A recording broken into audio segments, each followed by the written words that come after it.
Dahan-dahan kong hinahalo ang malapot at naninilaw na sarsa ng kare-kare, ang paboritong ulam ng aking manugang na si Kenichi. Maingat ang bawat ikot ng sandok, tinitiyak na sapat ang tamis ng mani at ang anghang ng bagoong para sa kanyang kaarawan. Sa loob ng 3 taon, itinuring ko siyang parang tunay na anak, ang lalaking inaakala kong mag-aalaga sa aking kaisa-isang anak na si Maya. Ngunit ang bawat sangkap ng aking pagmamahal ay tila napanis sa isang saglit nang marinig ko ang kanyang boses mula sa garden na malinaw na umaabot sa bukas na bintana ng kusina dahil sa naka-loudspeaker niyang telepono. Kailan ba mamatay ang matandang yan? Naiinip na ako sa perang makukuha natin sa insurance niya. Sawang-sawa na akong magpanggap na mabuting manugang. Ang boses ni Kenichi ay parang lasong humahalo sa hangin. Kasunod ang isang mapait na tawa na nigas ang aking buong katawan. Ang sandok na hawak ko ay tila naging isang piraso ng malamig na bakal.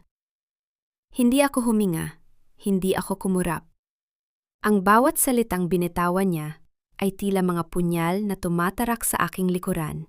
Tinitiyak na walang bahagi ng aking puso ang mananatiling buo. Konting tiis na lang, mahal, sagot ni Kenichi sa babaeng kausap niya. Dahan-dahan ang paglalagay ko ng pampatulog at pampalito sa tsaa niya gabi-gabi. Akala na ng lahat, pati na ni Maya, na ulyanin na ang matanda.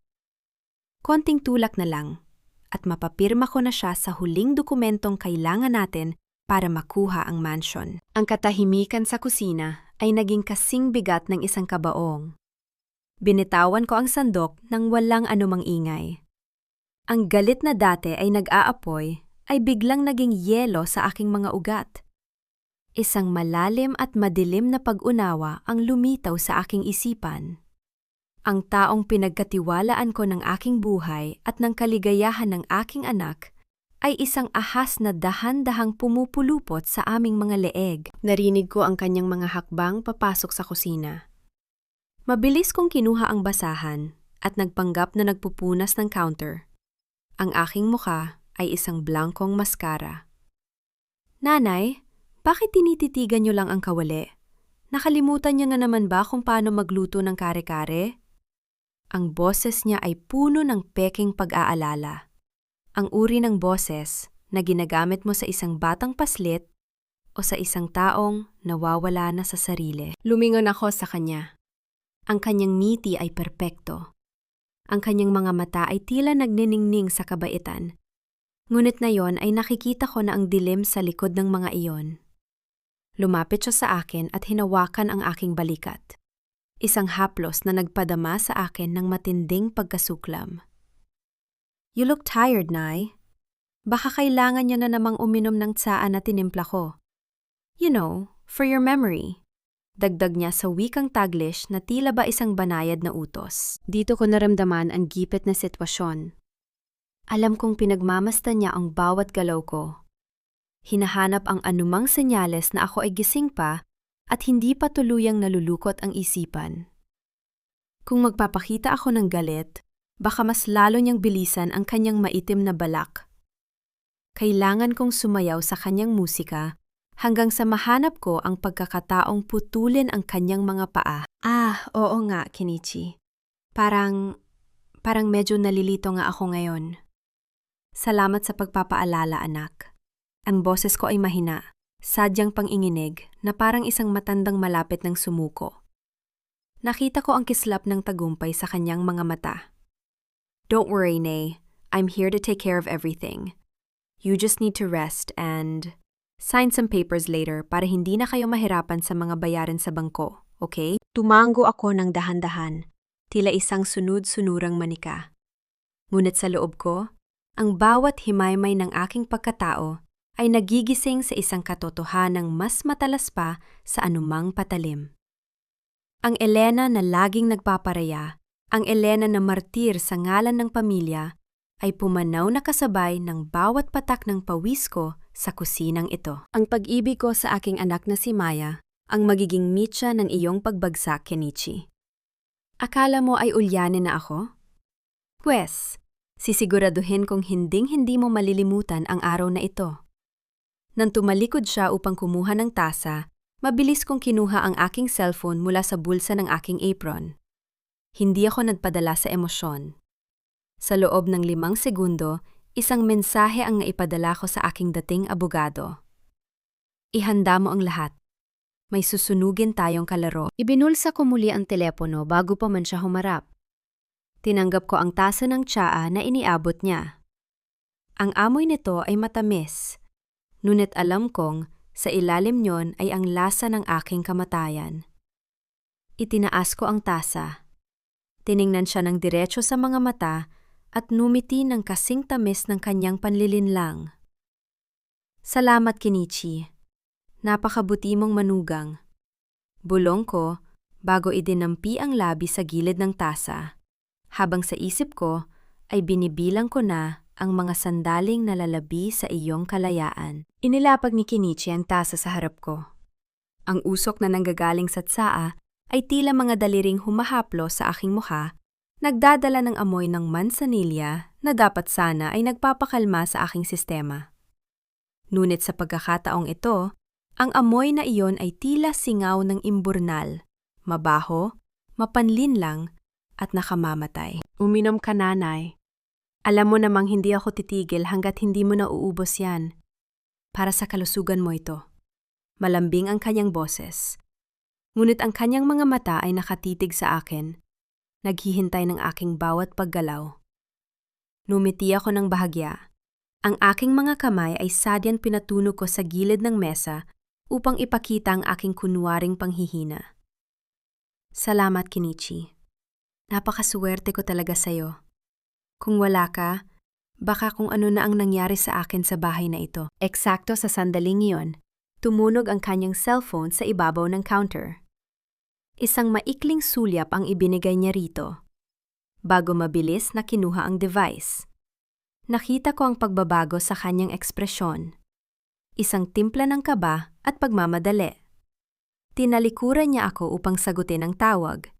Isang pagkakataong hindi ko palalampasin. Mabilis at walang tunog. Ibinuhos ko ang mainit na tsaa sa paso ng malaking fortune plant na nasa gilid ng aking upuan. Ang lupa ay mabilis na humigop sa laso na inilaan para sa akin. Ibinalik ko ang tasa sa mesa. Nag-iwan lamang ng kaunting likido sa ilalim upang magmukhang inumin ko ito. Yes, I'll be there. Just wait for me. Bulong ni Kenichi sa telepono bago ito ibaba. Humarap siya sa akin at nang makitang halos ubos na ang tsaa, ang kanyang muka ay nagliwanag sa isang tagumpay na hindi niya alam ay huwad. Eksakto namang pumasok si Maya sa kusina. Ang aking puso ay parang pinipiga nang makita ko ang aking anak. Ang kanyang mga mata ay walang buhay at ang kanyang balat ay tila maputla sa ilalim ng ilaw. Ngunit ang mas nakakuha ng aking atensyon ay ang mahabang manggas ng kanyang blusa na bahagyang naitaas. Inilalantad ang isang kulay ubeng pasa sa kanyang braso. Maya, anak, halika rito, tawag ko sa kanya. Lumapit siya, ngunit bago pa man niya ako mahawakan, mabilis na humarang si Kenichi at inakbayan siya ng mahigpit. Masyadong mahigpit. Look at your mom, Maya. She's getting better because she's listening to me. Right, Nay? Sabi ni Kenichi habang ang kanyang mga daliri ay mariing nakabaon sa balikat ni Maya. Nakita ko ang pagniiwi ng aking anak sa sakit, ngunit nanatili siyang tahimik. Kenichi, ano yung nasa braso ni Maya?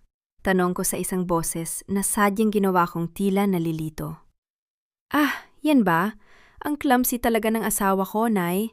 Nabangga siya sa kanto ng cabinet kagabi habang nagmamadaling ipagtimpla ako ng kape. Right, hon? Tell mom how clumsy you are. Ang banting ng boses ni Kenichi ay may halong babala. Yumuko si Maya. Ang kanyang buhok ay tumabing sa kanyang muka. Oo, Nay. Ang tanga ko lang talaga. Ang bawat salitang binitawan ni Maya ay tila isang latay sa aking kaluluwa. Ang aking anak, ang babaeng pinalaki kong matapang, ay naging anino na lamang ng kanyang sarili sa ilalim ng kontrol ng halimaw na ito. Hindi ako pwedeng sumabog ngayon. Ang galit ko ay dapat maging parang isang sniper. Tahimik, tumpak, at nakamamatay. Kinuha ni Kenichi ang isang makapal na sobre mula sa kanyang bag at inilapag ito sa mesa. Ang tunog ng papel na tumama sa kahoy ay tila isang babala ng panganib. Inilabas niya ang isang sulat na may tatak ng bangko. Anyway, may kailangan tayong pag-usapan. This is a final notice from the bank. Dahil sa mga pagkakamali mo sa investment mo noon, Nay, bago ka pa maging ulyanin, nanganganib na ma-foreclose ang mansion na ito. Pagsisinungaling niya ng diretso sa aking mukha. Alam ko ang bawat sentimo ng aking pera. Walang palyado sa aking mga bayarin hanggang sa pumasok siya sa buhay namin. Foreclose? Pero akala ko ayos na ang lahat. Pagmamaang-maangan ko, habang pinagmamasdan ang bawat detalye ng wad na dokumento. Don't worry, I have a plan. May kakilala ko sa bangko na pwedeng tumulong, pero kailangan nating ilipat ang property sa pangalan ko temporarily para ma-restructure ang loan. Here, kailangan ko lang ang thumbmark mo rito sa special power of attorney. Inilapik niya ang isang bote ng ink pad sa akin. Ang kanyang mga mata ay naniningkit sa kasabikan. Tiningnan ko ang dokumento. Hindi ito restructuring ng loan.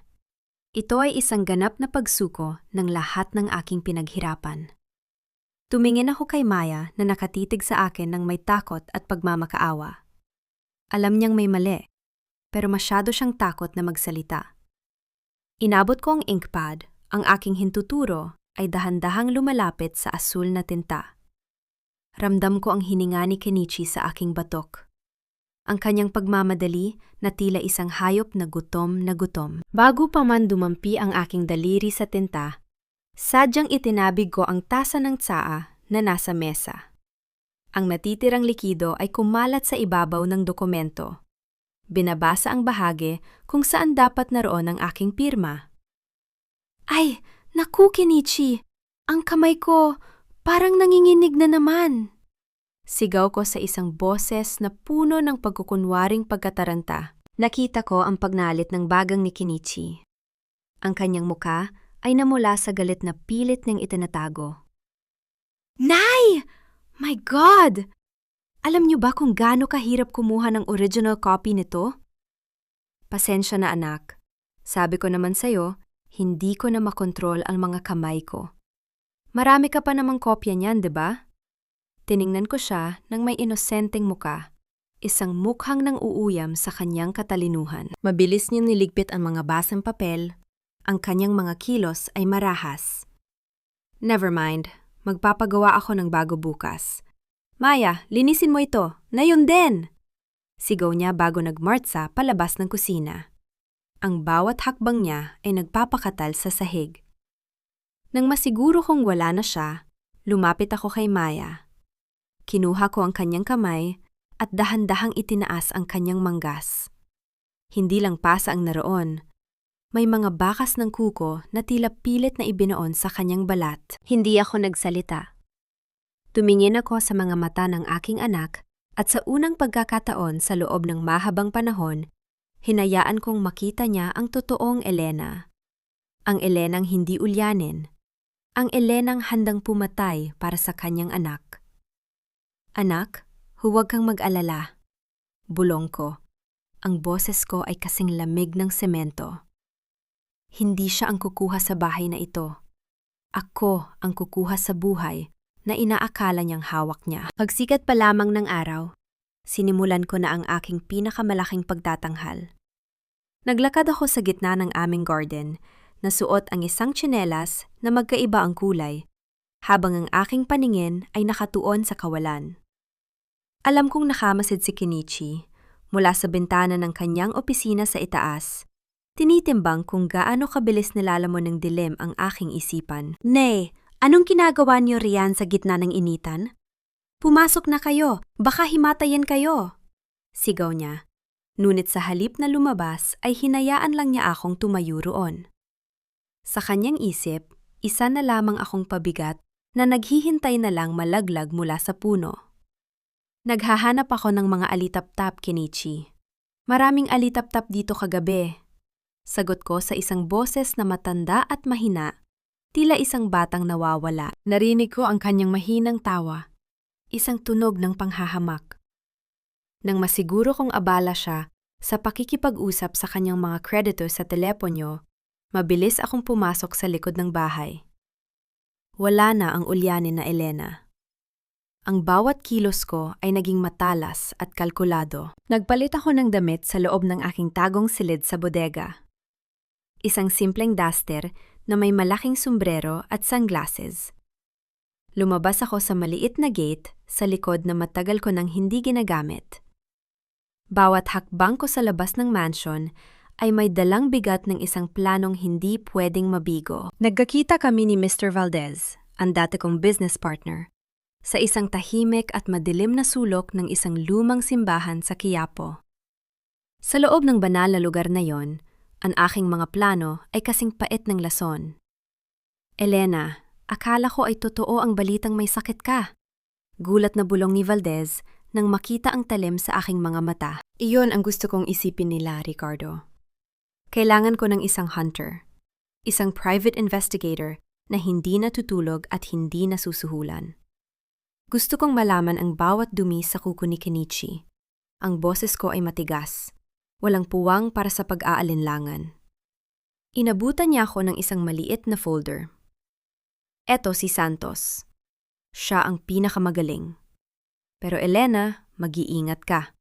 Ang taong desperado ay parang hayop na sugatan, nananakmal ng walang babala. Hayaan mo siyang manakmal, Ricardo. Titiyakin kong ang kanyang sariling ngipin ang dudurog sa kanyang lalamunan. Sagot ko, bago mabilis na tumayo at lumisan. Pagbalik ko sa bahay, narinig ko ang boses ni Kenichi mula sa sala. Mataas ang tono, puno ng lason at panlalait. Huminto ako sa dilim ng pasilyo upang makinig. Wala kang kwentang asawa, Maya. Tumingin ka sa salamin. Sino pa ang magtitiyaga sa'yo kundi ako? Ang nanay mo ay baliw na, at ikaw naman ay pabigat lang. Kung hindi dahil sa akin, nasa kalsada na kayong dalawa. Narinig ko ang mahinang hikbi ni Maya. Pero Kenichi, ginagawa ko naman ang lahat. Hindi sapat ang lahat. Kailangan ko ng pera. At kung hindi mo mapapapirma ang nanay mo sa mga dokumento, titiyakin kong pagsisisihan mo ang araw na pinanganak ka.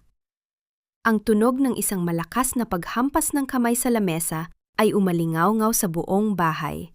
Dahilan para mapakapit ako sa dingding sa sobrang galit. Naghintay akong umalis si Kenichi bago ako pumasok sa kwarto ni Maya. Nakita ko siyang nakaupo sa gilid ng kama. Ang kanyang mga balikat ay nanginginig sa tahimik na pag-iyak. Nang marinig niya ang aking mga hakbang, mabilis niyang pinunasan ang kanyang mga luha at pilit na ngumiti. Isang ngiting kasing pait ng kamatayan. Nay, bakit di gising pa? Dapat ay nagpapahinga na kayo. Nautal niyang sabi. Hindi ako sumagot sa kanyang tanong. Lumapit ako at naupo sa tabi niya. Hinawakan ko ang kanyang malamig na mga kamay at tiningnan siya ng diretso sa mga mata. Wala na ang tabing ng pagiging ulyanin sa aking paningin. Anak, makinig ka sa akin. Huwag kang iiyak. Ang mga luha mo ay sayang sa isang taong tulad niya, bulong ko. Ang aking boses ay puno ng otoridad na matagal ko nang itinago. Nay, alam niyo po ba alam ko ang lahat, Maya, at hihilingin ko sa iyo ang isang bagay. Magtiwala ka sa akin. Huwag kang susuko, at huwag mong hahayaang makita niya ang takot sa iyong mga mata. Malapit na tayong matapos sa impyernong ito. Niyakap ko siya ng mahigpit. Nararamdaman ko ang tibok ng kanyang puso na tila isang ibong nakakulong sa hawla. Ang bawat patak ng kanyang luha sa aking balikat ay nagdagdag ng gatong sa apoy ng aking paghihigante. Pagbalik ko sa aking kwarto, naramdaman ko ang panginginig ng aking cellphone sa ilalim ng unan. Isang mensahe mula kay Santos, ang investigator. Binuksan ko ang kalakip na larawan. Ang aking dugo ay tila naging kumukulong asupre. Sa larawan, makikita si Kenichi na masayang kumakain sa isang mamahaling restaurant kasama ang isang babae. Ang babaeng yon ay hindi estrangjero. Siya ang asawa ni Dr. Arnaldo, ang doktor na nag-issue ng aking medical certificate na nagsasabing ako ay may demensya. Bumiti ako sa dilim, isang ngiting punong-puno ng panganib. Ang bawat piraso ng puzzle ay unti-unti nang nabubuo. Ang kataksilan ay hindi lamang pala tungkol sa pera, kundi isang mas malalim at mas maduming sabuatan. Kenichi, akala mo ay ikaw ang master ng larong ito. Bulong ko sa hangin habang nakatingin sa labas ng bintana kung saan madilim ang gabi. Pero hindi mo alam, ang bawat hakbang mo ay patungo na sa sarili mong bitayan. Pinanood ko si Kenichi habang inaayos niya ang kanyang kurbata sa harap ng malaking salamin sa sala. Ngayon, ang araw na inimbitahan niya ang ilang malalayong kamag-anak at mga tsismisang kapitbahay para sa isang merienda. Alam ko ang kanyang laro. Kailangan niya ng mga saksi. Kailangan niya ipakita sa buong mundo kung gaano siya kabuting manugang na nagtitiis sa isang biyanang nawawala na sa katinuan. Nay, ayusin niyo naman ang buhok niyo. Baka isipin nila pinapabayaan namin kayo. Sabi niya habang pilit na sinusuklay ang aking buhok ng marahas. Hindi ako kumibo. Hinayaan ko ang aking ulo na sumunod sa bawat hila ng kanyang kamay. Ang aking mga mata ay nakatingin lang sa kawalan. Nang dumating ang mga panauhin, nagsimula na ang kanyang pelikula. Inalalayan niya ako sa pag-upo sa gitna ng sala. Tila ba isa akong mamahaling florera na malapit ng mabasag. Asensyo na kayo, Tita Cora. Medyo malala ang araw ni nanay ngayon. Kanina nga, hinahanap niya ang kanyang tsinelas sa loob ng refrigerator. Malakas niyang sabi. Sapat na para marinig ng lahat. Nagkaroon ng bulungan sa paligid. Ang mga tingin ng awa na ipinupuko nila sa akin ay parang mga maliliit na karayom. Ngunit ang tanging nararamdaman ko ay ang lamig ng aking sariling determinasyon. Nakita ko si Maya sa isang sulok, nakayuko at hindi makatingin sa mga tao. Ramdam ko ang kanyang hiyang nararamdaman para sa akin. Hindi dahil sa sakit ko, kundi dahil sa kawalang hiyaan ng kanyang asawa. Naku, Kenichi, napakabuti mong bata. Kung sa iba yan, baka dinala na sa mental hospital ang matandang yan. Sagot ni Cora habang humihigop ng kape. Ngumiti si Kenichi, isang ngiting punong-puno ng pagpapakumbaba. Hindi ko po magagawa yon, tita. Pamilya kami. Kahit mahirap, kahit minsan ay nakakapagod na ang mag-alaga ng ulyanin, titiisin ko. Pagkatapos ng merienda, nang magsialis na ang mga bisita, nagkunwari ako natutulog sa aking tumba-tumba. Naramdaman ko ang paglapit ni Kenichi. Inakala niyang malalim ang aking tulog dahil sa gamot na akala niya ay ininom ko. Narinig ko ang dahan-dahang pagbukas ng aking jewelry box na nasa ibabaw ng side table. Ang tunog ng maliit na susi at ang kalansing ng mga gintong alahas ay umalingaw sa aking pandinig. Iyon ang mga huling alaala ng aking yumaong asawa. Isang kwintas na may pendant na diamante at ang aking wedding ring. Naramdaman ko ang pagkuha niya sa mga ito. Sa pamamagitan ng bahagyang pagmulat ng aking mga mata, nakita ko ang sakim na kislap sa kanyang paningin habang tinitimbang ang mga alahas sa kanyang palad. Ito ang pambayad ko sa utang ko kagabi. Salamat sa donasyon, matandang hukluban. Bulong niya bago mabilis na isinilid ang mga alahas sa kanyang bulsa. Hindi pa siya nakontento. Lumabas siya ng kwarto at nagtungo sa study room kung saan naroon si Maya. Sumunod ako ng tahimik, nananatili sa anino ng pasilyo. Nakita ko si Maya na abala sa kanyang laptop, nagtatrabaho sa isang mahalagang disenyo para sa kanyang kliyente. Ito na lamang ang tanghing koneksyon ni Maya sa labas ng mundong ito, ang tanghing paraan para magkaroon siya ng sariling pera. Ano yan? Trabaho na naman? Tanong ni Kenichi. Ang boses ay puno ng puot. Kailangan kong matapos ito, Kenichi. Ito ang pambayad natin sa kuryente at pambili ng gamot ni nanay. Sagot ni Maya nang hindi tumitingin. Hindi mo kailangan ng trabaho. Ako ang lalaki rito. Ang kailangan mo ay pagsilbihan ako at ang nanay mo. Mabilis na inagaw ni Kenichi ang laptop at sa isang marahas na pindot, binura niya ang lahat ng files na pinaghirapan ni Maya sa loob ng isang buwan. Kenichi, huwag! Ang mga files ko! Sigaw ni Maya, sinusubok ang bawiin ang laptop. Ngunit tinulak siya ni Kenichi ng malakas sa sahig. Para ito sa ikabubuti mo, Maya. Masyado kang na-stress. Mas mabuting manatili ka na lang dito sa bahay at mag-alaga sa amin. Huwag kang mag-alala. Ako ang bahala sa lahat. Sabi niya sa isang boses na nakakilabot dahil sa sobrang kalmado pagkatapos ng kanyang pagsabog. Lumabas siya ng silid at iniwan si Maya na humahagulgol sa sahig. Yakap ang kanyang nasirang pangarap. Nanatili ako sa dilim. Ang aking mga kamao ay nakakuyom hanggang sa bumaon ang aking mga kuko sa aking palad. Ang bawat luhang pumatak mula sa aking anak ay isang pangako ng matinding pagbabayad para kay Kenichi. Nang masigurong nakalabas na siya ng bahay para ibenta ang aking mga alahas, pumasok ako sa aking kwarto. Humarap ako sa salamin. Hindi ko na nakita ang ulyanin na matanda. Nakita ko ang isang babaeng handang sumabak sa digmaan. Kinuha ko ang aking pulang lipstick na itinago ko sa ilalim ng kutson. Dahan-dahan ko itong in-apply sa aking mga labi. Isang kulay na kasing pula ng dugo, kasing tapang ng aking pot. Ang bawat uswal ng lipstick ay tila pagpapatalas ng aking espada. Tiningnan ko ang aking sarili ng diretso sa mga mata. Ang takot ay wala na. Ang natitira na lamang ay ang malamig at kalkuladong plano ng isang inang huling lalaban. Bumasag sa katahimikan ang pagtunog ng aking lihim na telepono sa loob ng drawer. Isang tawag mula sa ospital. Hello, Mrs. Elena? Ito po ang secretary ni Dr. Arnaldo. Gusto lang po naming ipaalam na handa na ang final medical report nyo. Nakasaad dito na kayo ay may severe dementia at kailangang ilagay sa ilalim ng legal guardianship ng inyong manugang na si Kenichi. Maari nyo na itong kunin bukas para sa inyong insurance claim. Ang boses ng babae ay formal at walang pakiramdam. Ibinaba ko ang telepono. Ang galamay ni Kenichi ay umabot na hanggang sa batas at medisina. Bukas, balak niyang tuluyan akong alisan ng karapatang mabuhay bilang isang tao.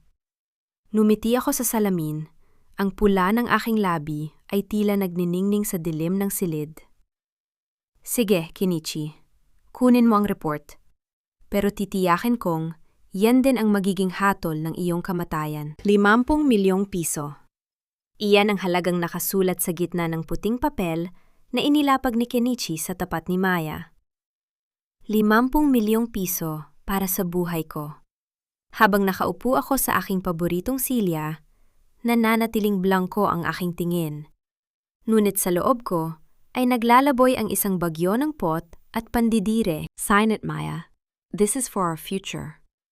Isipin mo, kapag may nangyaring hindi maganda kay nanay, hindi tayo maghihirap. We can give her the best funeral and we can start our own business. Ang boses ni Kenichi ay puno ng tamis.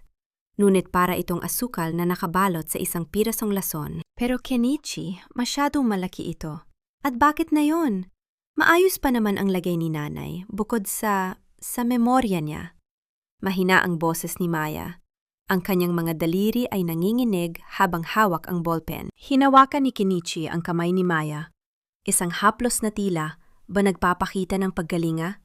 Ngunit sa katotohanan ay isang paraan ng pagpigil. Hun, look at her. She's fading. Dr. Arnaldo said it's progressive. Hindi natin alam kung kailan siya mawawala. Ayaw mo bang maging handa tayo? Do you want us to lose the house and everything else because we were too late to act? Tumingin si Maya sa akin. Ang kanyang mga mata ay puno ng pag-aalinlangan at sakit. Gusto kong sumigaw. Gusto kong tumayo at sabihing, "Anak, wag! Pinaplano niya ang kamatayan ko." Ngunit alam kong ang isang maling galaw ko ngayon ay sisira sa buwanang paghahanda ko. Kailangan kong maging pain upang mahuli ang pating. Dahan-dahang idinampi ni Maya ang dulo ng ballpen sa papel. Ang bawat linyang ginagawa niya sa kanyang pirma ay tila pagpako sa aking sariling kabaong. Pagkatapos niyang pumirma, mabilis na kinuha ni Kenichi ang dokumento. Ang kanyang muka ay nagliwanag sa isang sakim na kislap na hindi na niya nagawang itago. Good. Now I'll just call the agent to finalize everything. Sabi niya bago nagmamadaling lumabas ng silid. Nan masiguro kong wala na siya. Dahan-dahan akong tumayo at nagtungo sa aking silid. Kinuha ko ang aking lihim na telepono mula sa tago nitong lalagyan sa loob ng isang lumang Biblia. Isang mensahe ang bumungad sa akin mula sa aking investigator na si Santos. Ang impormasyong nakasaad ay mas matindi pa sa inaasahan ko. Ang insurance agent na kausap ni Kenichi ay si Marco, ang kumpare ni Kenichi at ang lihim na kasintahan ng asawa ni Dr. Arnaldo. Isang masalimuot na web ng kataksilan. Ang doktor, ang asawa nito, ang ahente at si Kenichi. Silang lahat ay nagtutulungan upang ubusin ang bawat sentimo ng aking pagkatao bago ako tuluyang ibaon sa lupa. Naupo ako sa gilid ng aking kama.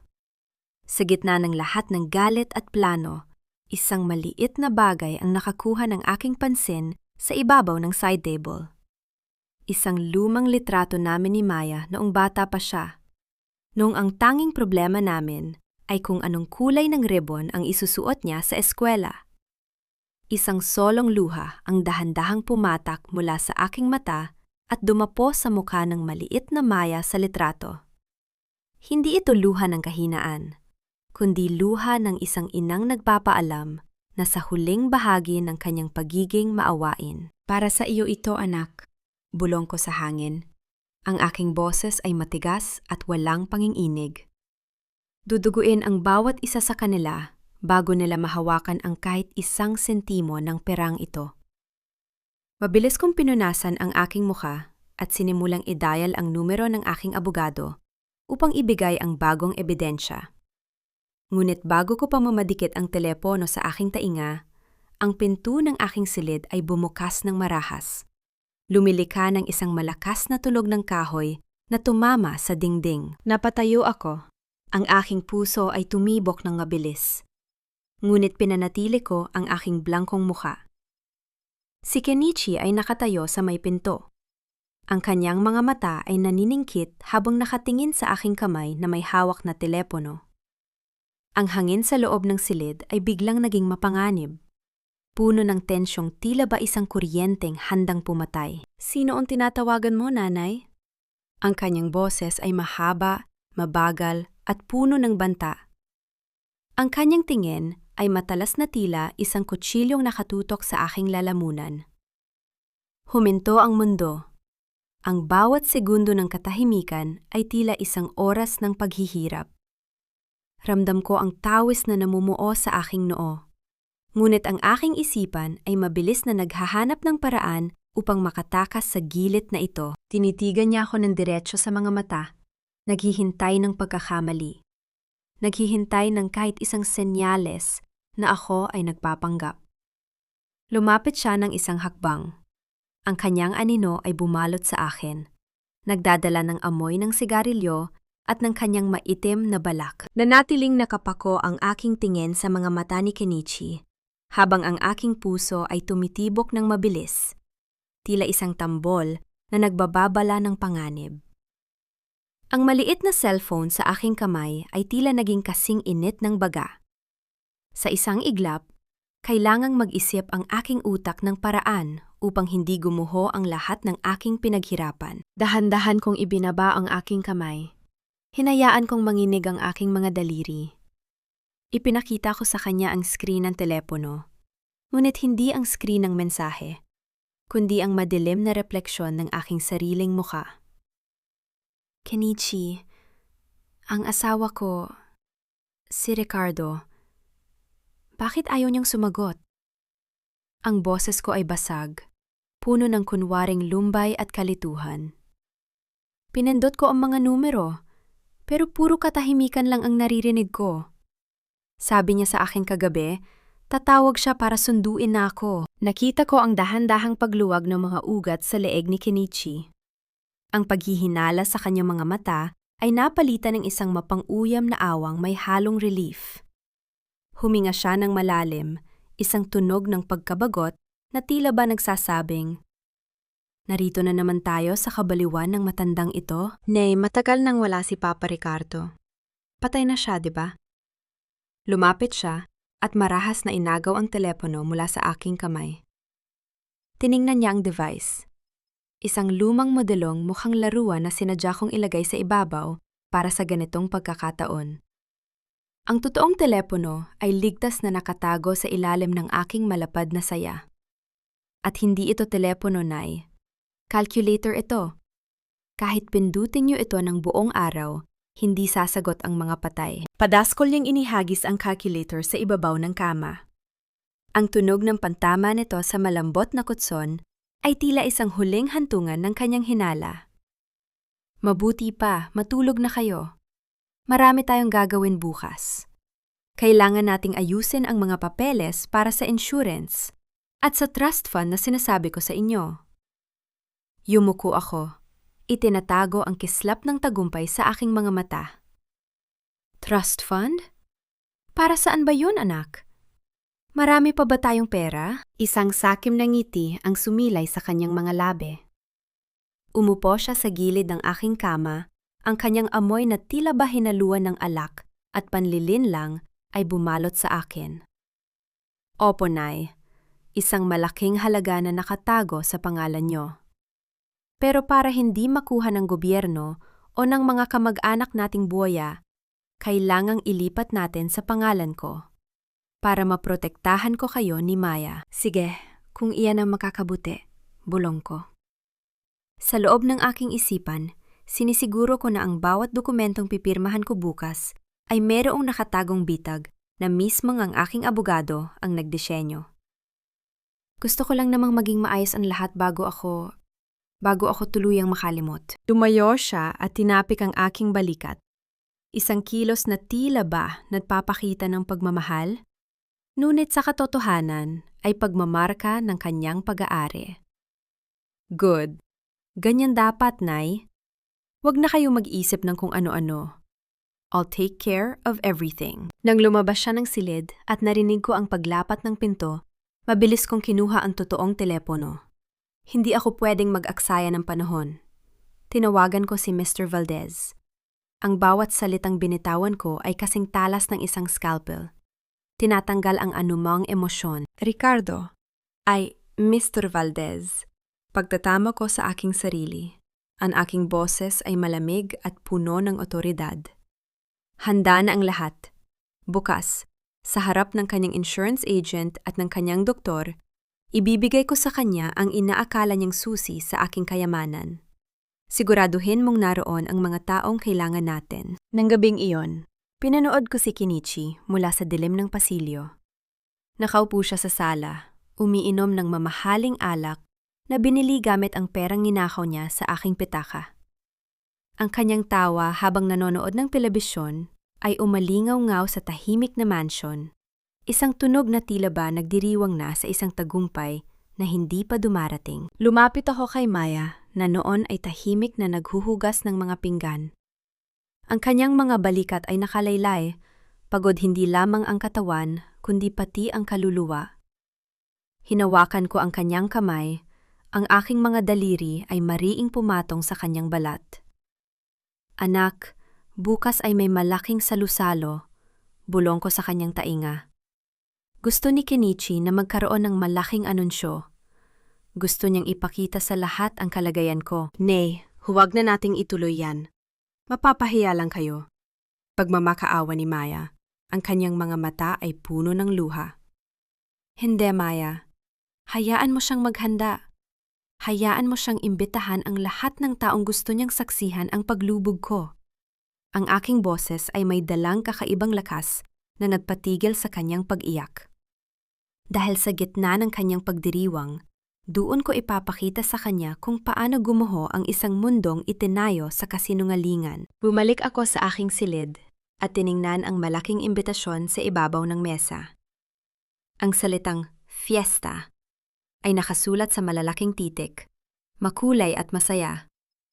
Ngunit para sa akin, yon ay isang imbitasyon sa isang huling paghuhukom. Nanay, magkakaroon tayo ng malaking salusalo sa fiesta.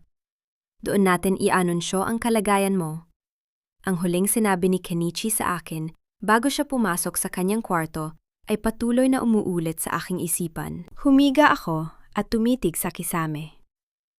Ang bawat anino sa silid ay tila nagiging mga saksi sa aking plano. Ang katahimikan ng gabi ay nabasag lamang ng mahinang tunog ng hangin na humahampas sa bintana, tila ba isang babala na ang unos ay narito na. Hawak ko ang isang pirasong papel na iniabot ni Santos, ang aking private investigator. Ang bawat salitang nakasulat dito ay tila isang malamig na hampas ng katotohanan. Hindi lang pala pera ang habol ni Kenichi. Ang buong pagkatao niya ay isang malaking kasinungalingan. Mrs. Elena, hindi lang siya basta sugarol. Bulong ni Santos habang kami ay nakatago sa loob ng aking sasakyan sa isang madilim na parking lot. Sa Japan, ang pangalan niya ay Kenji. May mga kaso na siya roon ng panloloko sa mga matatandang babaeng mayaman. He's a professional predator.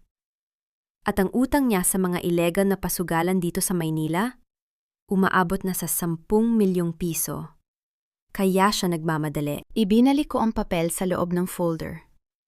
Ang aking mukha ay nananatiling matigas, walang kahit anong emosyong ipinapakita.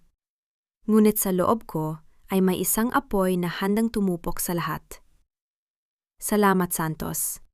Itago mo ang lahat ng ebidensyang yan.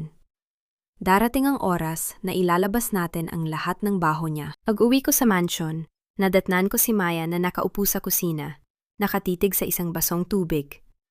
Ang kanyang mga mata ay namumula, isang malinaw na senyales na katatapos lang niyang umiyak.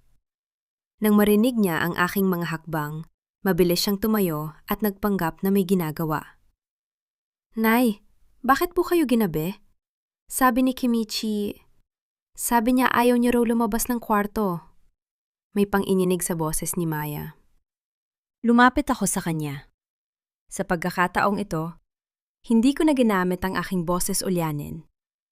Hinawakan ko ang kanyang mga kamay. Ang aking titig ay diretsyo at puno ng linaw. Maya, anak, makinig ka sa akin. Kailangan nating mag-usap ng totoo. Nagulat si Maya. Ang kanyang mga mata ay lumaki sa pagtataka. Nay, ang iyong pananalita, parang hindi ako ulyanin, Maya. Lahat ng ito ay pagpapanggap lamang para maligtas tayo sa asawa mo. Ang aking boses ay matatag at puno ng otoridad. At gusto kong makita mo ang isang bagay. Kinuha ko ang tasa ng tsaa na inihanda ni Kenichi kanina at dinala ko siya sa may garden sa tapat ng nalalantang fortune plant. Sa harap ng kanyang mga mata, ibinuhos ko ang tsaa sa lupa. Maya-maya pa, may usok na lumabas mula sa lupa, at ang mga dahon ng halaman ay tila lalong ng itim. Nilalaso niya ako, Maya, gabi-gabi. Ang tsaang yan ay may halong pampatulog at gamot na nakakasira sa isipan, paliwanag ko. Napahawak si Maya sa kanyang bibig. Ang kanyang buong katawan ay nanginginig sa matinding takot at galit. My God, Kenichi, paano niya nagagawa ito? Nay, kailangan nating tumakas, na yun din. Hindi tayo tatakas, Maya. Mariin kong sabi habang hinahawakan ang kanyang mga balikat. Ang pagtakas ay para sa mga mahihina. Tayo ang may-ari ng bahay na ito. Tayo ang biktima at tayo ang kukuha ng katarungan. Gusto kong tumayo ka ng matuwid. Sa harap ni Kenichi, kailangang manatili tayong biktima hanggang sa dumating ang fiesta. Niyakap ako ni Maya ng mahigpit. Ang kanyang mga hikbi ay basa sa aking balikat. Nay, sorry. Sorry dahil naging bulag ako. Sorry dahil hinayaan ko siyang saktan tayo. Tahan na, anak. Ang mahalaga ay gising na tayo. At sisiguraduhin kong bawat latay sa iyong puso at bawat pait na ipinalunok niya sa akin ay babalik sa kanya ng sandaang ulit. Bulong ko habang pinagmamasdan ang dilim sa labas. Eksakto sa sandaling yon. Narinig namin ang tunog ng pagbukas ng gate. Ang sasakyan ni Kenichi ay pumasok sa garahe. Ang liwanag ng headlight nito ay tumama sa aming kinaroroonan sa garden. Mabilis kaming naghiwalay ni Maya. Ibinalik ko ang aking blankong muka at nagsimulang maglakad-lakad na parang walang direksyon. Pumasok si Kenichi sa loob ng bahay. Ang kanyang kurbata ay maluwag at ang kanyang muka ay puno ng tensyon. Hindi na kami tiningnan. Dumiretso siya sa bar at nagsali ng alak. Ang tunog ng pagbagsak ng yelo sa baso ay umalinaw-ngaw sa tahimik na sala. Nakita ko ang kanyang cellphone na umilaw sa ibabaw ng mesa. Isang mensahe ang pumasok. Dahil malapit ako, nabasa ko ang nakasulat sa screen. Kenichi, bukas ang deadline. Bayad o buhay. Alam namin kung nasaan ang asawa at biyenan mo. Nakita ko ang panginginig ng kanyang kamay habang hawak ang baso. Ang kanyang desperasyon ay abot langit na. Isang taong desperado ay isang taong madaling magkamali. At ang pagkakamaling iyon ang aking hinihintay. Maya, nasaan ang hapunan ko? Sigaw ni Kenichi. Ang kanyang boses ay puno ng galit na pilit ng ibinubuntun sa iba dahil sa kanyang sariling takot. Tiningnan ko si Maya. Tumango siya sa akin ng bahagya. Isang lihim na kasunduan sa pagitan ng dalawang babaeng handa ng lumaban. Ang countdown para sa fiesta ay nagsimula na, at kasabay nito ang dahan-dahang paghigpit ng bitag sa leeg ni Kenichi. Ang bawat hakbang ko sa makintab na sahig ng klinika ni Dr. Arnaldo ay tila tunog ng isang orasan na nagbibilang ng nalalabing oras ng kalayaan ni Kenichi. Hindi ako nakaduster. Hindi rin ako mukhang nalilito. Nakasuot ako ng isang itim na business suit. Ang aking buhok ay maayos na nakapusod at ang aking mga mata ay kasing talas ng isang bagong hasang itak. Nang pumasok ako sa kanyang pribadong silid, hindi na ako naghintay na imbitahan. Isinara ko ang pinto ng mabilis at narinig ang mahinang tunog ng pag-lock nito. Nagulat ang doktor. Muntik na niyang mabitawan ang hawak na ballpen habang nakatingin sa akin. Mrs. Elena? Bakit kayo narito? At bakit ganyan ang hitsura niyo?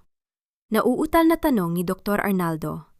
Sinubukan niyang pindutin ang intercom sa kanyang mesa, ngunit mabilis kong ipinatong ang aking folder sa ibabaw ng kanyang kamay. Huwag mo nang subukan, doktor.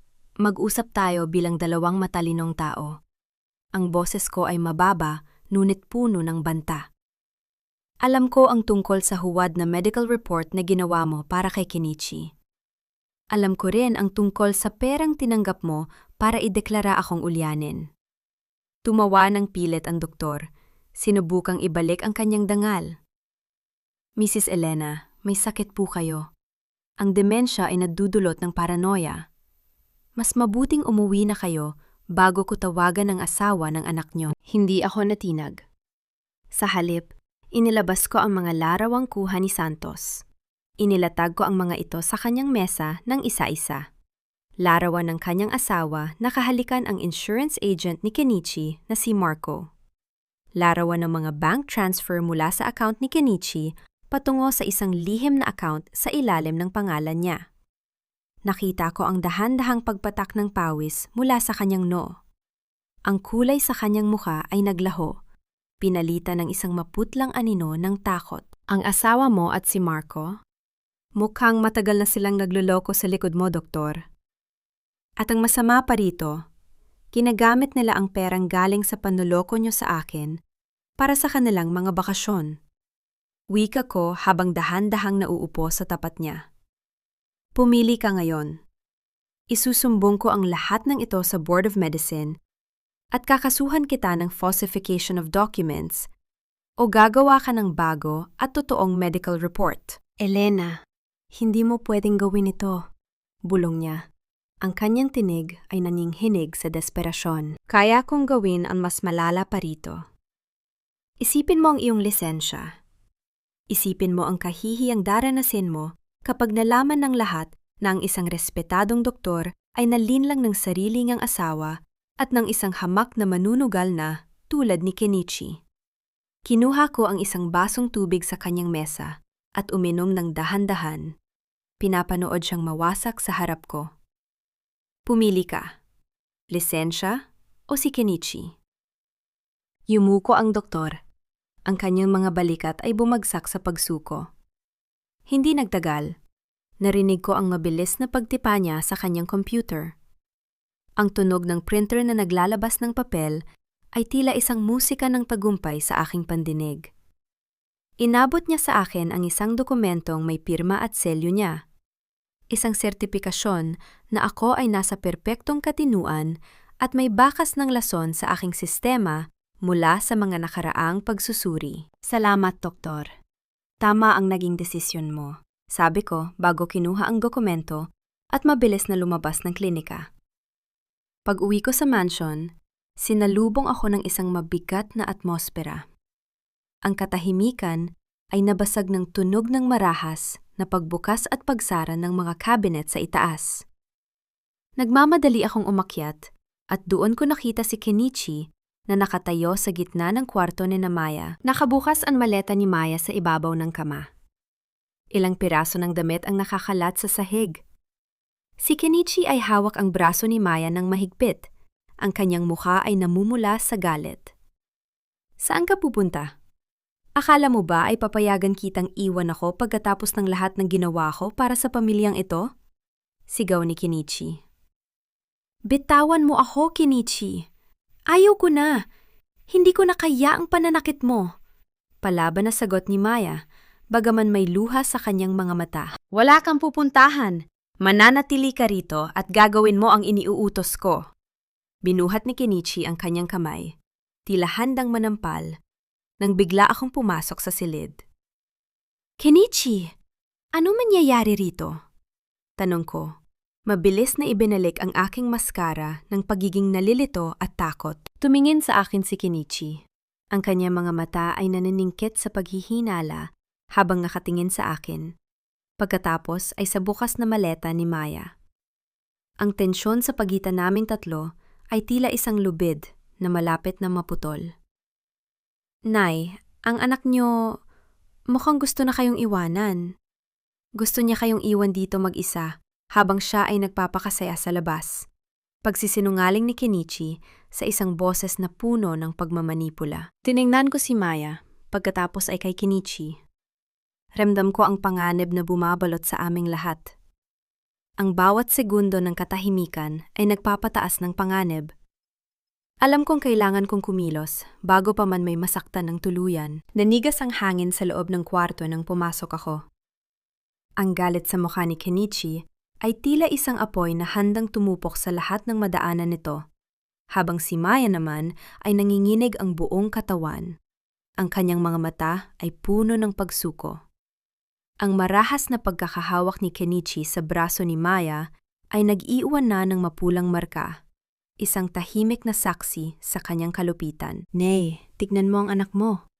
Ang boses ni Kenichi ay muling gumalik sa pagiging malambing, ngunit ito ay isang uri ng lambing na nakakasuka. Gusto niya tayong iwanan. Sa gitna ng sakit mo, balak niyang tumakas kasamang mga alahas mo. Buti na lang nahuli ko siya. Hindi totoo yan. Nay, huwag kayong maniwala sa kanya. Sigaw ni Maya. Ngunit mabilis siyang hinila ni Kenichi dahilan upang mapatama ang kanyang balikat sa kanto ng kama. Ang tunog ng pagtama ng buto sa kahoy ay sapat na upang magpuyos ang aking kalooban. Ngunit kailangang manatiling blanko ang aking mukha. Bakit kayo sumisigaw? May mga alitap-tap pa ulit sa kwarto? Ang boses ko ay mahina, parang isang bata na naliligaw sa dilim. Lumapit ako sa kanila. Ang aking mga hakbang ay mabagal at walang katiyakan. Biglang nawala ang pasensya ni Kenichi. Binitawan niya si Maya at humarap sa akin. Wala rito ang mga alitap-tap, Nay. Ang narito ay ang katotohanan na ang anak niyo ay walang kwenta. Kaya magpahinga na kayo dahil bukas, sa fiesta, kailangang maging maayos ang itsura niyo sa harap ng lahat. Sa isang marahas na galaw, kinuha ni Kenichi ang maleta ni Maya at itinapon ito sa labas ng kwarto. Ang tunog ng pagbagsak ng mga gamit sa pasilyo ay umalingaw-ngaw sa buong bahay. Dito ka lang, Maya. Kapag lumabas ka ng kwartong ito, hinding-hindi mo na makikita ang nanay mo, maliwanag. Isinara niya ang pinto ng malakas at narinig namin ang pag-ikot ng susi mula sa labas. Ikinulong niya kami. Sa loob ng madilim na silid, tanging ang mabigat na paghinga ni Maya ang naririnig. Lumapit ako sa kanya at naramdaman ko ang init ng kanyang mga luha sa aking kamay. "Nay, sorry. I'm so sorry," bulong niya. "Tahan na, Maya. Hayaan mo siyang isipin na nanalo siya." Bulong ko sa kanyang tainga. Ang boses ko ay biglang naging matalas at puno ng otoridad. Ang gabi bago ang fiesta ay ang gabi ng kanyang paghatol. "Matulog ka, anak. Kailangan mo ng lakas para sa bukas." Nang masigurado kong nakatulog na si Maya sa sobrang pagod at takot, dahan-dahan akong tumayo. Hindi ako natulog. Gamit ang aking lihim na teleponyo, binuksan ko ang CCTV app na palihim kong ipinagawa kay Santos. Sa maliit na screen, nakita ko si Kenichi sa sala. Hindi siya mapakali. Ang kanyang mga kilos ay mabilis at punong-puno ng tensyon. Nakita ko siyang naglalakad pabalik-balik habang hawak ang isang baso ng alak.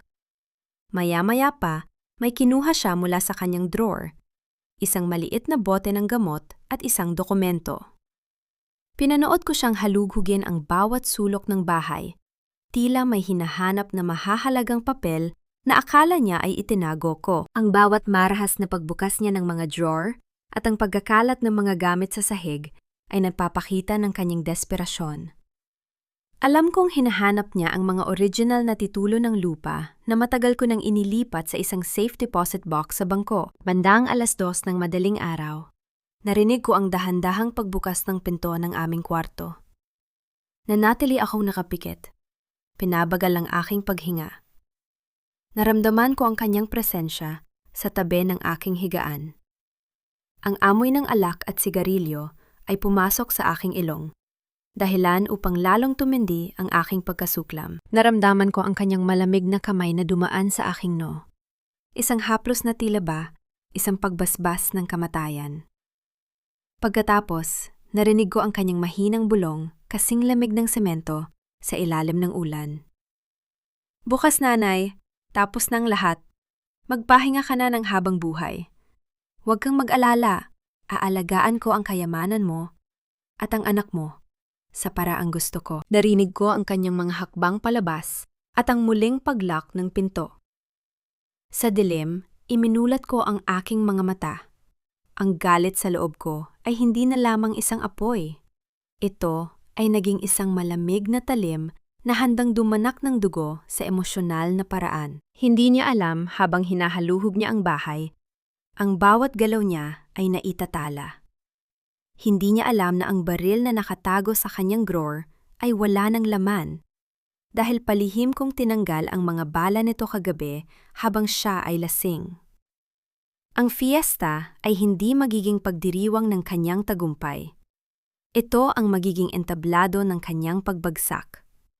Ang bawat kasinungalingan, bawat pasa kay Maya, at bawat patak ng lason sa aking tsaa ay may katapat na kabayaran. Tumingin ako sa bintana, sa unang sinag ng araw na nagsisimulang sumilip sa horizon. Ang huling gabi ng aming paghihirap ay tapos na. Maingay ang buong mansion. Ang bawat sulok ay puno ng tawanan at kwentuhan ng mga kamag-anak naming matagal nang hindi nagpapakita. Mga taong narito lamang dahil sa amoy ng lechon at sa tsismis tungkol sa aking paglubog. Ang bawat sabit ng makukulay na banderita sa aming garden ay tila mga taling humahatak sa akin patungo sa entabladong inihanda ni Kenichi para sa kanyang sariling tagumpay. Nakaupo ako sa isang wheelchair. Ang aking katawan ay tila walang buhay at ang aking mga mata ay nakatingin sa kawalan. Ito ang huling yugto ng aking pagkukunyari. Ramdam ko ang mga tingin ng awa at pangungutya mula sa mga bisita habang dumadaan sila sa tapat ko. Kawawa naman si Elena. Noong huling kita natin sa kanya ay napakatapang pa niya. Narinig kong bulong ni Tita Cora sa isang pinsan ko. Ngayon, parang isang lantang gulay na lang siya na hinihintay na lang malagas. Hindi ako kumibo. Ang aking mga daliri ay nakapatong sa aking hita. Pinaglalaruan ang tela ng aking mamahaling gown. Sa ilalim ng aking suot, ramdam ko ang bigat ng lihim na recorder na nakadikit sa aking balat. Si Kenichi ang bida ng araw na ito. Suot niya ang isang barong Tagalog na tila ba sumisimbolo sa kanyang kadalisayan. Lumalakad siya sa gitna ng maraming tao, nakikipagkamay, at nagpapakitang gilas bilang isang mapagmahal na manugang. Ang bawat ngiti niya ay kasingkinang ng isang huwad na brilyante. Salamat sa pagdating niyo, tita, tito. Alam niyo naman, mahirap ang kalagayan namin ngayon dahil sa sakit ni nanay. But I'm doing my best para maging komportable siya. Narinig kong sabi niya sa isang grupo ng mga bisita. Nakita ko si Maya sa kabilang panig ng garden. Ang kanyang muka ay maputla, ngunit ang kanyang tindig ay matuwid. Alam ko ang takot na nararamdaman niya. Ngunit alam ko rin ang pot na nagpapatatag sa kanya. Sa bawat pagkakataon na magtatama ang aming paningin, nagbibigay kami ng isang tahimik na pangako na ang lahat ng ito ay matatapos na. Maya-maya pa, umakyat si Kenichi sa maliit na entabladong itinayo sa gitna ng garden. Kinuha niya ang mikropono at ang tunog ng feedback nito ay tila isang hiyaw ng babala na nagpatahimik sa lahat. Magandang hapon sa inyong lahat, simula niya. Ang kanyang boses ay puno ng kunwaring emosyon. Narito tayo ngayon upang ipagdiwang ang ating fiesta. Ngunit nais ko ring gamitin ang pagkakataong ito upang magbigay ng isang mahalagang anunsyo tungkol sa ating pamilya. Lahat ng mata ay nakatuon sa kanya. Ang katahimikan sa paligid ay naging kasing bigat ng isang pader na malapit ng gumuho.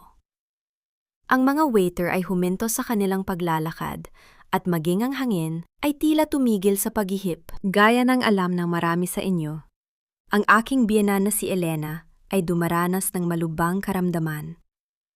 Dr. Arnaldo, our family doctor who is also here today, confirmed that nanay is suffering from advanced dementia. Patuloy ni Kenichi habang itinuturo ang doktor na nakatayo sa isang sulok na noon ay pilit na umiiwas sa aking tingin. Nagsimulang magkaroon ng mahinang bulungan sa mga bisita.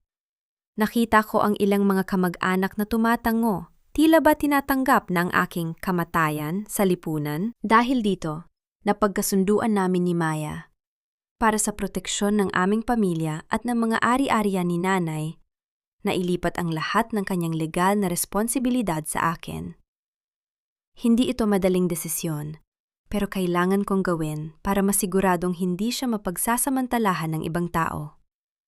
Ang kanyang boses ay tila isang malambot na kumot na bumabalot sa isang napakalaking kasinungalingan. Sa isang senyas niya, may lumitaw na mga imahe sa malaking projector screen sa likod niya.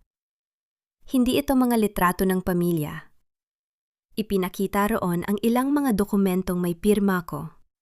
Mga pirma na akala niya ay legal at pinal. Ipinakita rin ang medical report na nagsasaad ng aking pagkabaliw. And today, in front of all of you as witnesses, I will formally accept the guardianship over Mrs. Elena, sabi niya nang may malaking ngiti. Inilabas niya ang isang makapal na folder at isang ballpen. Dahil hindi na kaya ni nanay, narito ang pirmadong dokumento na inililipat sa akin ang lahat. Itinaas niya ang dokumento sa hangin, tila isang tropeo ng kanyang tagumpay. Ang kislap ng sakim sa kanyang mga mata ay nagniningning sa ilalim ng sikat ng araw. Ito na ang sandali na hinintay niya sa loob ng 3 taon. Ang sandali na magiging kanya na ang lahat. Ngunit sa ilalim ng aking blankong maskara, naramdaman ko ang pagdaloy ng isang malamig at matalim na katuwaan. Tiningnan ko ang dokumentong hawak niya. Ang dokumentong magiging mitsa ng kanyang tuluyang pagbagsak. Huminga ako ng malalim.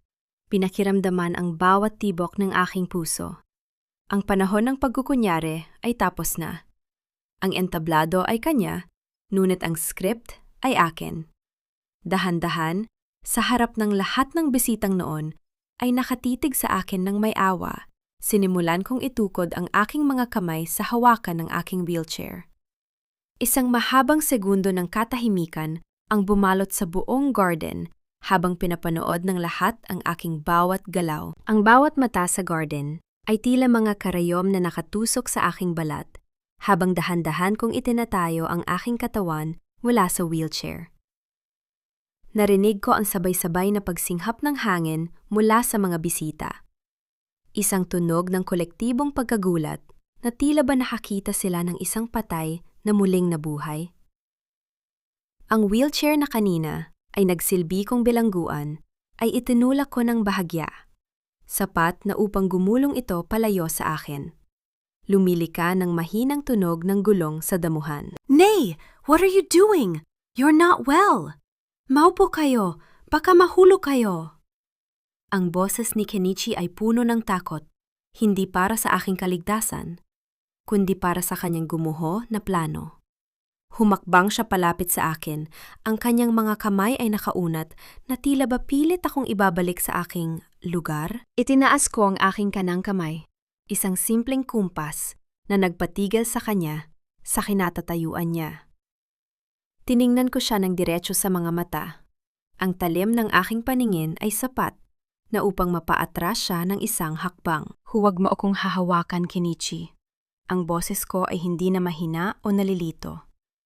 Ito ay ang boses ng isang babaeng nagpatakbo ng kumpanya sa loob ng 3 dekada. Malamig, matatag, at may dalang awtoridad na hindi matitibag. Ang tanging malalaglag dito ngayong hapon ay ang iyong mga kasinungalingan. Isang bingit ng katahimikan ang bumalot sa buong mansion. Ang mga kamag-anak naming kanina ay bumubulong ng awa ay tila naging mga estatwa. Sa isang iglap, ang projector screen sa likod ni Kenichi ay kumurap. Imbes na ang medical report na inaasahan ng lahat, isang malinaw na video ang lumabas. Sa video, makikita ang kusina namin ng isang gabi. Malinaw na malinaw ang mukha ni Kenichi habang kinukuha niya ang isang maliit na bote mula sa kanyang bulsa at ibinubuhos ang likido nito sa aking tasa ng tsaa. Narinig din ang kanyang boses mula sa speakers. Isang audio recording na nakuha ni Santos. Konting tulak na lang at mapapapirma ko na siya. Akala ng lahat, ulyanin na siya. Dahan-dahan ang paglalagay ko ng gamot sa tsaan niya. Ang tunog ng mga bulungan ay naging isang malakas na ugong ng paggamuhi mula sa mga bisita. Nakita ko ang mukha ni Kenichi na naglaho ang kulay, naging maputla na tila ba isang bangkay na binilad sa araw. Ang mikropono sa kanyang kamay ay lumika ng isang matinis na tunog ng bahagya itong manginig. That's a fake! Photoshop yan! Sinisiraan mo lang ako, Nay! Sigaw niya, ang kanyang boses ay pumiyok sa desperasyon. Tita Cora, don't believe her! She's crazy! Dr. Arnaldo, tell them! Ngunit bago pa man makapagsalita ang doktor, bumukas ang gate ng mansion. Pumasok ang mga pulis kasama si Dr. Arnaldo na nakayuko ang ulo. Sa kabilang panig, lumapit si Maya kay Kenichi. Ang aking anak ay hindi na umiiyak. Ang bawat hakbang niya ay puno ng pot. Bago pa man makasigaw muli si Kenichi, isang malutong na sampal ang dumapo sa kanyang mukha. Ang tunog ng palad na tumama sa balat ay umalingaw-ngaw sa buong garden, dahilan upang mapalingon ang lahat. Napasandal si Kenichi sa mesa ng buffet. Ang kanyang barong ay nadumihan ng sarsa ng ulam, isang simbolo ng kanyang nadumihang danggal. That's for every bruise you gave me, Kenichi. Ang boses ni Maya ay matigas na tila bakal. And this is for my mother. Inihagis ni Maya ang isang bundle ng mga papel sa mukha nito. Tingnan mo ang dokumentong ipinagmamalaki mong pinirmahan ni nanay. Dahil sa kuryosidad, binuksan ni Kenichi ang folder. Habang binabasa niya ang nakasulat, ang kanyang mga mata ay nanlaki sa gulat. Ang dokumentong inaakala niyang transfer of property ay isa palang acknowledgement of debt and fraud. Sa bawat pahinang, may thumbmark ko. Nakasaad na inaamin ni Kenichi ang lahat ng kanyang utang sa sugal at ang kanyang panluloko sa aking ari-arian bilang pambayad pinsala sa amin ni Maya. Hindi ito ang pinirmahan mo! Halos mawala ng boses na sigaw ni Kenichi. Kenichi, hindi ako ulyanin. Ikaw ang tanga. Wika ko habang dahan-dahang lumalapit sa kanya. Sa bawat baso ng tiyan na ibinibigay mo, ibinubuhos ko yon sa paso. Ang bawat dokumentong ibinibigay mo, binabago ng abogado ko bago pa man dumating sa akin. You were too busy dreaming about my wealth that you forgot who I am. I built this empire, Kenichi. Do you really think a small-time gambler like you could take it away from me? Sa sobrang desperasyon, tumakbo si Kenichi patungo sa study room. Alam kong pupunta siya sa drawer kung saan niya itinago ang kanyang baril. Hinayaan ko siyang tumakbo. Nakita ko ang pagkabahala sa mga mata ng mga pulis, ngunit mabilis ko silang pinatigil sa pamamagitan ng isang tingin. Narinig namin ang marahas na pagbukas ng drawer sa loob ng bahay. Lumabas si Kenichi, ang buhok ay gulo-gulo at ang mga mata ay tila sa isang baliw na hayop. Hawak niyang baril, itinuturo ito sa amin ni Maya. Ang mga bisita ay nagsimulang magsisigaw at nagtakbuhan sa iba't ibang direksyon. Lumilika ng matinding kaguluhan. Papatayin ko kayo lahat! Akin ang bahay na ito! Akin ang pera! Sigaw niya. Ang kanyang hintuturo ay nakadiin sa gatilyo. Nanatili akong nakatayo, hindi man lang kumukurap. Wala akong nararamdamang takot, tanging isang malamig na pagkasuklam. Tinitigan ko siya ng diretso sa mga mata. Ang aking mukha ay isang pader ng katatagan. Ipukpok mo na lang yan sa ulo mo, Kenichi. Ang boses ko ay tahimik, ngunit nakakakilabot. Kinuha ko na ang mga bala niyan kagabi habang natutulog ka sa kalasingan. Check it. Narinig ang tuyot na tunog ng metal na tumama sa metal nang pilit niyang pinindot ang gatilyo. Walang putok, walang apoy. Tanging ang tunog ng isang walang lamang kargada. Napatingin si Kenichi sa kanyang baril, pagkatapos ay sa akin. Ang kanyang buong mundo ay tuluyan ng gumuho. Eksakto sa sandaling iyon, ang tunog ng malalakas na busina ng mga sasakyan ay narinig mula sa gate. Ang mga lalaking nakasuot ng itim, ang mga maniningil ng utang ni Kenichi, ay pumasok sa loob. Kasabay nito ang paglapit ng mga pulis upang piringan siya ng posas. Kenichi, hindi lang ang batas ang naghihintay sa'yo. Bulong ko habang pinapanood siyang kalad ka rin palayo sa gitna ng kanyang sariling fiesta. Ang lahat ng taong niloko mo sa Japan at dito sa Pilipinas ay alam na kung nasaan ka. Good luck in prison. Tumingin ako kay Maya. Lumapit siya sa akin at hinawakan ang aking kamay. Sa unang pagkakataon sa loob ng maraming buwan, nakita ko ang totoong ngiti sa kanyang mga labi. Ang katarungan ay hindi lamang nakuha. Ito ay ipinatikim sa amin ng buong tamis. Tapos na, Nay, bulong ni Maya. Tumingin ako sa mansion na itinayo ko mula sa dugo at pawis. Ang bawat banderitas na nakasabit ay tila kumakaway sa akin, nagdiriwang sa aming kalayaan. Ang fiesta ay hindi pa tapos, ngunit ang bahaging ito ng aming buhay ay sarado na. Ang bawat hakbang ko sa loob ng mansion ay tila may kasamang kakaibang gaan. Na tila ba ang bawat butin ng alikabok na naiwan mula sa nagdaang kaguluhan ay unti-unti nang tinatangay ng hangin. Wala na ang ingay ng fiesta.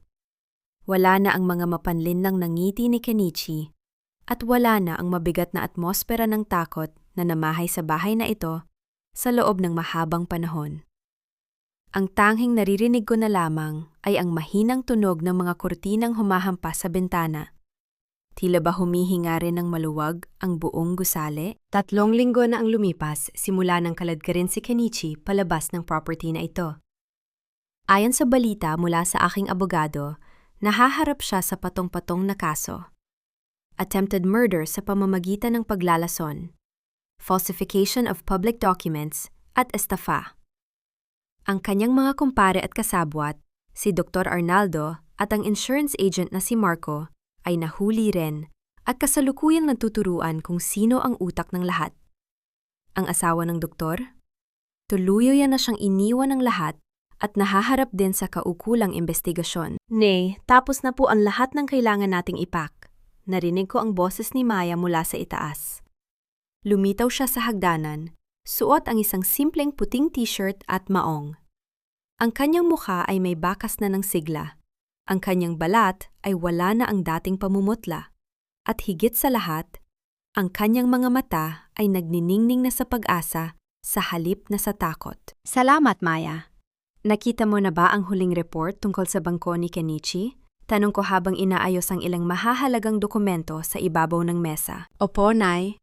Ang mga creditors niya ay kinuha na ang lahat ng kagamitang nakapangalan sa kanya.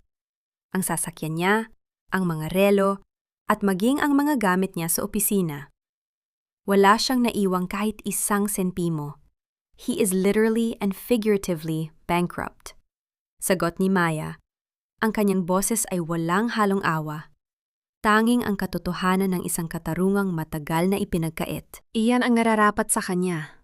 Wika ko ng may malamig na katiyakan. Ang pagkawala ng kanyang yaman ay mas masakit pa para sa kanya kaysa sa pagkakakulong. Ang kahihiyan niya sa harap ng buong angkan ay ang huling pako sa kanyang sariling kabaong. Lumapit sa akin si Maya at tinitigan ang dokumentong nakalatag sa mesa. Ito ang deed of sale para sa aming mansion. Isang kilalang developer ang bumili ng property na ito sa napakataas na halaga. Bagaman maraming alaala ang bahay na ito, alam naming kailangan naming iwanan ang mga pader na naging saksi sa aming paghihirap upang tuluyang makapagsimula ng bago. Hindi niyo ba panghihinayangan ang bahay na ito, Nay? Tanong ni Maya. Ang kanyang kamay ay dahan-dahang humahaplos sa kahoy ng aming lumang dining table. Ang bahay ay gawa lamang sa semento at bakal, anak. Ang pamilya at ang ating kaligtasan ang tunay nating tahanan. Ang bawat sulok ng lugar na ito ay may bahid na ng lason ni Kenichi. Panahon na para lumipat tayo sa isang lugar kung saan ang hanging ating nilalanghap ay malinis at walang kasinungalingan. Kinuha ko ang ballpen at sa isang matatag na galaw, nilagdaan ko ang huling pahina ng benta.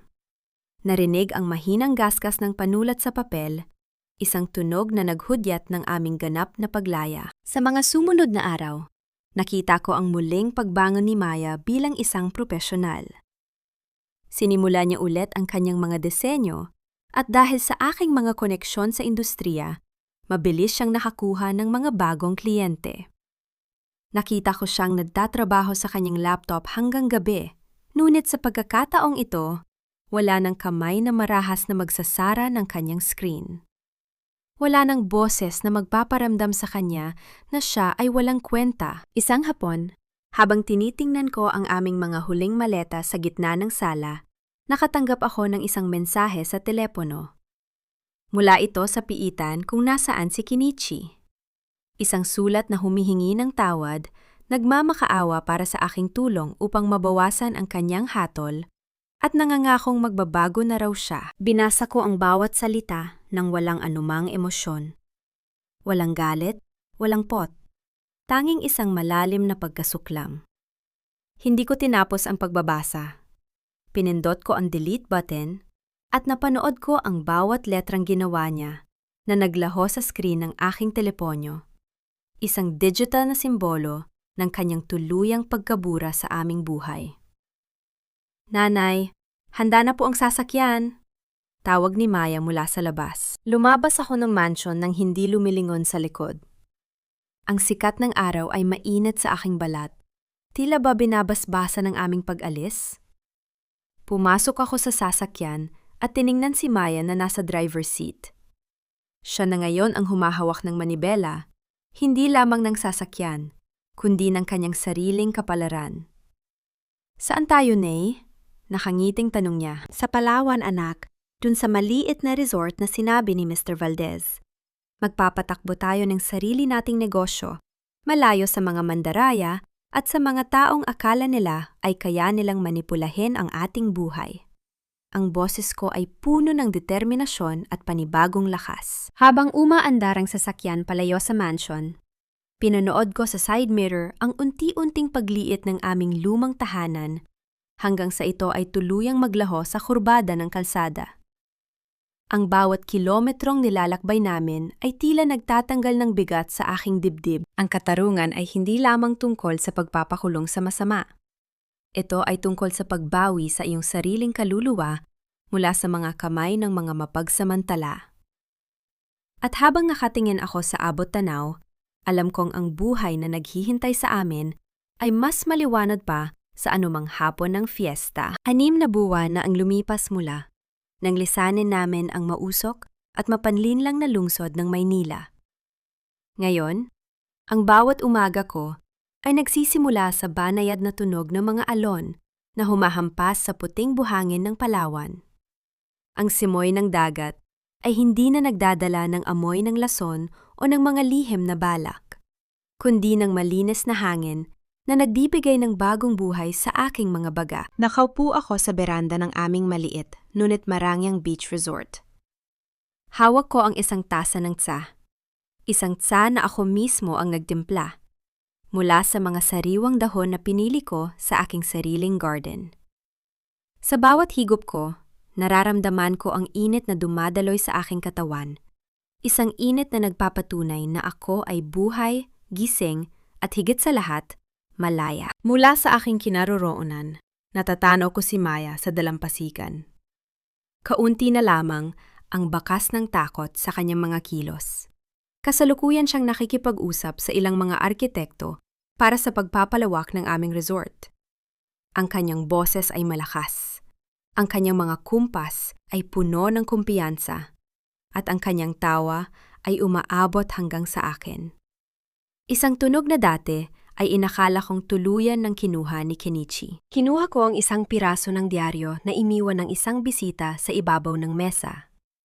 Sa gitnang bahagi ng balita, nakita ko ang isang maliit na artikulo tungkol sa huling hatol ng korte. Si Kenichi ay pormal ng hinatulan ng 20 taong pagkabilanggo. Ang kanyang apela ay ibinasura dahil sa bigat ng ebidensyang inilatag namin. Nakita ko ang kanyang larawan sa diaryo. Gulanit ang anyo, kalbo, at ang mga mata ay puno ng kawalan ng pag-asa. Tinitigan ko ang larawang iyon ng matagal. Tinanong ko ang aking sarili. Napatawad ko na ba siya? Sa mundong ito, maraming nagsasabi na ang pagpapatawad ang susi sa kapayapaan. Ngunit para sa akin, ang tunay na kapayapaan ay hindi nagmumula sa paglimot sa kasalanan ng iba, kundi sa pagpaparusa sa kanila ng ayon sa nararapat. Ang pagpapatawad ay isang luho na ibinibigay lamang sa mga taong karapat-dapat. Para kay Kenichi, sapat nang ibinigay ko sa kanya ang katarungang hinihingi ng batas. Ang aking kapayapaan ay hindi nakasalalay sa kanyang pagsisisi, kundi sa aking kakayahang protektahan ng aking anak at ang aming kinabukasan. Ne, tapos na ang meeting. Gutom na po ako. Anong tanghalian natin? Sigaw ni Maya habang tumatakbo patungo sa beranda. Ngumiti ako sa kanya. Ang aking puso ay punong-puno ng kagalakan na hindi kayang bayaran ng anumang halaga. Nagluto ako ng paborito mong sinigang, anak. Yung maraming asim, para lalong sumigla ang iyong pakiramdam. Inakbayan ako ni Maya at sabay kaming pumasok sa loob ng aming bagong tahanan. Ang bawat hakbang namin sa kahoy na sahig ay tila isang kumpirmasyon na ang aming paglalakbay mula sa kadiliman ay ganap na naging matagumpay. Ang aral na natutunan ko sa mapait na karanasang ito ay mananatili sa aking isipan habang ako ay nabubuhay. Ang kabutihan ay dapat laging may kasamang talim. Kung ikaw ay magiging mabuti nang walang kakayahang lumaban, ikaw ay nagbibigay lamang ng pagkakataon sa mga mapagsamantala na tapakan ka. Ang isang inang nagmamahal ay dapat ding maging isang inang marunong pumatay ng banta sa kanyang pamilya. Hindi gamit ang dahas, kundi gamit ang talino at ang malamig na katotohanan. Tiningnan ko ang huling sinag ng araw bago ito tuluyang lumubog sa horizon. Bukas, may panibagong araw na naman.